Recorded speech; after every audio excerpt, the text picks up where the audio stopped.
దేవునికే మహిమ కలుగును గాక. ప్రభునందు ప్రియమైన దేవుని పిల్లలు బాగున్నారా? దేవుని మహాదయని బట్టి దేవాది దేవుడు రాత్రి కలసమంతా ఆయన రెక్కల చాటున భద్రపరిచి ఉదయకాల సమయంలో చక్కటి సమయాన్ని ప్రభు మనందరికీ అనుగ్రహించారు.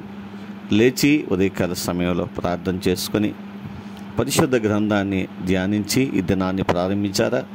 లేకపోయినట్లయితే ఖచ్చితంగా ప్రారంభించడానికి మనము ప్రయాసపడ్డము ఆశీర్వాదకరమని ప్రభు సందరూ జ్ఞాపకం చేస్తున్నాను.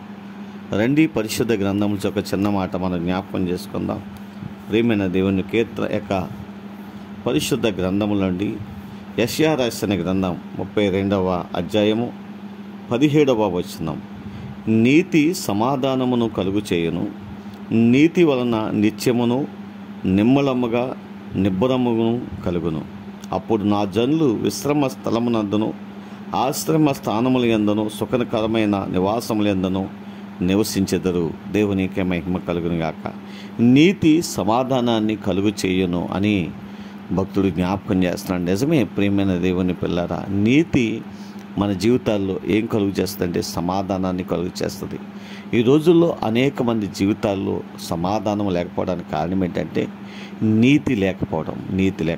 అందుకనే దేవుని పిల్లలుగా మనలను నీతిమంతులుగా తీర్చడానికి మన ప్రభు అయిన యేసుక్రీస్తు వారు 2000 సంవత్సరాల క్రితమే ఈ లోకానికి వచ్చి పాపములో నీతి లేనటువంటి జీవితాన్ని కలిగి నీతి లేనటువంటి బ్రతుకుతున్న నిన్ను నన్ను కూడా ఆయన నీతిమంతులుగా తన రక్తము ద్వారా శుద్ధీకరించి నీతిమంతులుగా తీర్చాడు.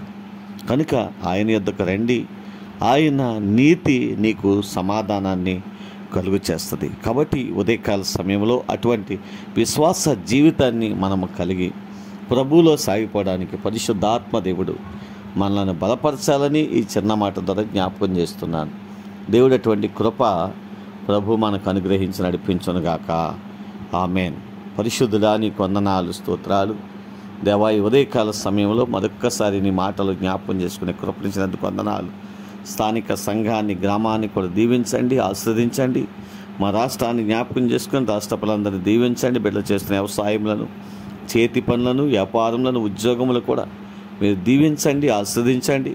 ఈ దినాన్ని చక్కటి కార్యక్రమాలు చేసి నిన్ను గణపరుస్తున్న వారిని కూడా గణపరచండి. చదువుచున్న బిడ్డలకు మంచి జ్ఞానాన్ని ఇవ్వండి. రాకపోకలన్నీ మీరు తోడై ఉండండి ప్రభా. ఉద్యోగం చేసే బిడ్డలకు కాపుదలు ఇవ్వండి.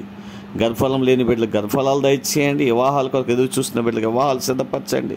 ఆయా బిడ్డలకు ఏది కూడా కొదువు లేకుండా నీ సహాయం పొందుకునే భాగ్యం దయచేయండి దేవా. నీతి సమాధానాన్ని కలుగు చేయును అని నీ వాక్యం సెలవిస్తూ ఉండగా ప్రభా, ఈ రోజులు అనేక మంది బిడ్డలు సమాధానం లేకుండా ఉన్న వారి జీవితాల్లో నీతి లేదు అని ప్రభా నీ వాక్యం సెలవిస్తూ ఉంది. కనుక వారు నీతిమంతుడు అయినటువంటి నీ వైపు చూసి నీవిచ్చేటువంటి నీతిని వారు పొందుకొని ప్రభా అయా నీతిమంతులుగా ఈ లోకంలో జీవించే గొప్ప భాగ్యాన్ని వారు పొందుకునే కృపను వారికి దయచేయండి. మా దేశాన్ని, ప్రపంచ దేశాన్ని కూడా దీవించండి. మా గ్రామాల నుండి, మా ప్రాంతాల దేశాల్లో, ఆయా రాష్ట్రాల్లో ఉన్న ప్రియ బిడ్డలందరినీ జ్ఞాపకం చేసుకుని వారి కష్టార్జితం వారికి, వారి బిడ్డలకు ఆశీర్వాదకరంగా, దీవెనకరంగా, మేలుకరంగా మార్చి మీరే మహిమ పొందమని దేవా, నీ నామాన్ని ప్రేమించి వారు చేస్తున్న చక్కటి కార్యక్రమాలను బట్టి రావాల్సిన నూరంతల ఆశీర్వాదాలు సమృద్ధిగా వారికిని, వారి బిడ్డలకు సమృద్ధిగా నీ నామములో అనుగ్రహించి మీరే మహిమ, ఘనత, ప్రభావాలు పొందుదరని యేసయ్య ఉన్నతమైన నామములో ప్రార్థించి స్తుతించి మీకు అప్పగిస్తూ ఈ దినాన్ని ప్రారంభిస్తున్నాము తండ్రి. ఆమేన్.